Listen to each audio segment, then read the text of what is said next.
don't worry about your work, you give it up. What do you want? You want a roof? I'll give you. You want food every day? I'll give you. All you have to do is just sit in one place and be blissful. I will feed you for the rest of your life. Can you do? No, you want to mess up something every day. People say they're only working for a living. I said, don't worry, I'll give you shelter, I'll give you food every day, no problem. All you have to do is, I want to see tears of blissfulness every day. That's all the requirement. You don't have to do any work, you don't have to serve me, you don't have to produce anything, nothing. Just sit here blissfully, we'll feed you, we'll worship you. No. So the problem is not in your work, the problem is not in your life, the problem is not in the world that you live, the problem is just that you have not done the necessary things for this one to flow through this effortlessly, beautifully. The necessary work has not been done and we're just hoping it'll happen by accident. It doesn't happen by accident.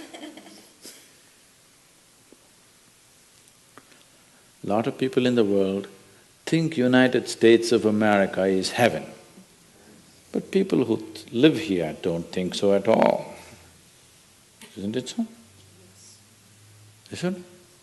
Lot of people in the world are dying to get an entry into the country. If you open up the southern borders, 10 million people will enter tomorrow morning because they think this is heaven. But you are not experiencing it that way, isn't it? You are not experiencing this as heaven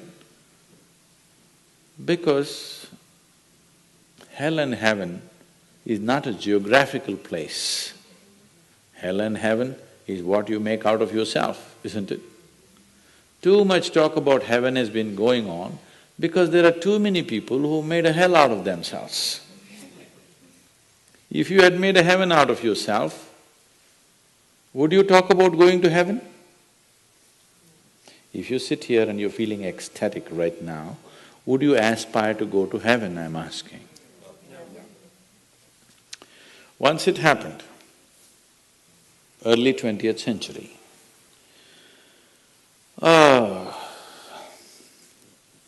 Orthodox Greek church, a bishop from that church. You know, Orthodox Greeks have their own separate church, they have their own pope who lives in Turkey, you know this? So a bishop from this order had heard so much about Indian mysticism and he wanted to go to India, but he never got around to make it because he had to serve the cloth that he wore. And after 60 years of age, when he is semi-retired, he got the opportunity and went to India. So he came to South India, near where we are, and he wanted to meet a mystic, a yogi. So somebody said, go up this mountain, near a cave, there is a yogi sitting, you can go. So our man went, plodded up the mountain, halfway up and went. In front of a cave, an old man with a gentle smile upon his face was just sitting with his eyes closed. So the bishop went and prostrated. He cannot do it, he is not made for that. But they had told him, if you go to India, you have to crawl. He prostrated like this and with all his four limbs he got up. The yogi looked at him with amusement. Obviously, he has never prostrated anywhere before. And he smiled. Then the bishop said, I am like this, I am a bishop. I have served in the church for so long, but I have a few questions, can you answer? The yogi smiled and said, yes, please, whatever the question. Then the bishop asked, what is life? At the age of 60. What is life?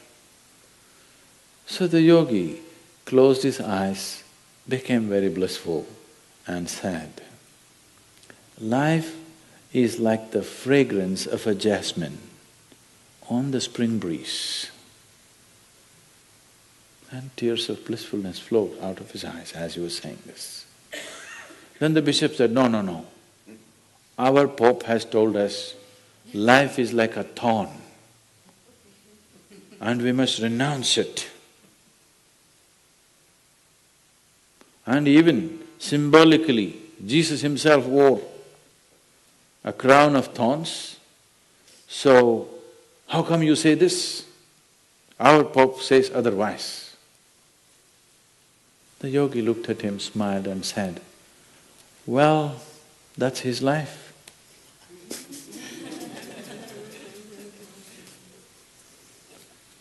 So, what you make out of it is not because of where you are, what you are, it is just what you make out of it, isn't it? Yes. So, have you created the necessary mechanism? Have you created the necessary system? Have you created the necessary ingredients within you to make this like the fragrance of jasmine on a spring breeze and not a thorn? If it's a thorn, we must pluck the damn thing out, isn't it? Isn't it so?